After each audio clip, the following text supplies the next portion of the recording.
Rabbits. "Rabbits," said the driver. "What do you mean, rabbits?" asked Thomas. His driver laughed and pointed ahead.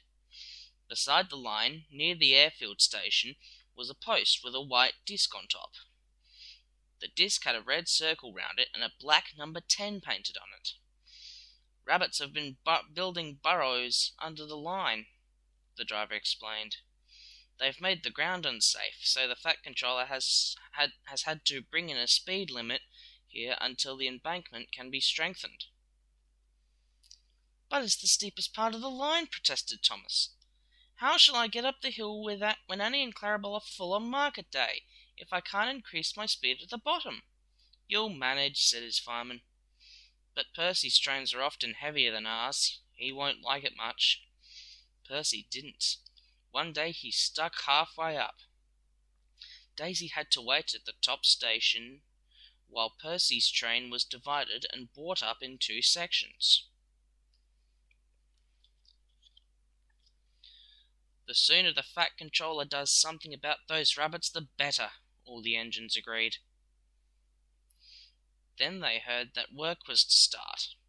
While repairs were being done, Thomas was to run to the station at the top of the hill. Bertie would then carry the passengers to the airfield station, and Daisy would take them to the junction. The day before the line closed, Thomas was taking Annie and Clarabel down the hill when he felt the rails quiver under his wheels. "Help!" exclaimed Thomas. Suddenly the left-hand rail tilted. There was a crunch, and his wheels settled on the ballast. Luckily, Thomas stopped moving before Annie and Clarabel could come off the rails too. The guard went back to the station to telephone for help. Percy was shunting when the call came through. "You can't take those trucks to the harbour now that the line is blocked," said the station master. "Please take some workmen, bring Annie and Clarabel home, and then help Thomas." Thomas was glad when Percy arrived.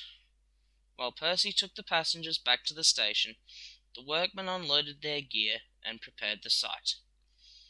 "The ground's unsafe for a crane, even if we had one," they said, "and we can't just pull you out, because that will only damage more of the line.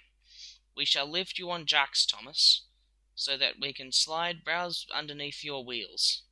Then Percy can pull you back onto the firm rails. We hope," they added. "How long will that take?" asked Thomas. The foreman shrugged. "Who knows?" he said. 2 hours, maybe 3. Slowly, with a jack at each corner of his frame, they lifted Thomas until they could slide lengths of rail laid on their side under his wheels. Then very gently he was lowered onto the rails.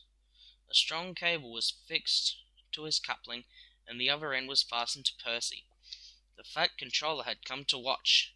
"Are you ready? Heave!" he called to Percy. Carefully Percy took up the strain. The cable tightened. Percy pulled again. The cable stretched and held. Very slowly Thomas moved backwards, his wheels running in the grooves in the sides of the rails.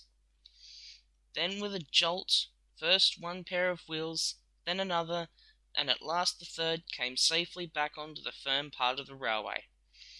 The men unhitched the cable, and Percy was coupled properly to Thomas.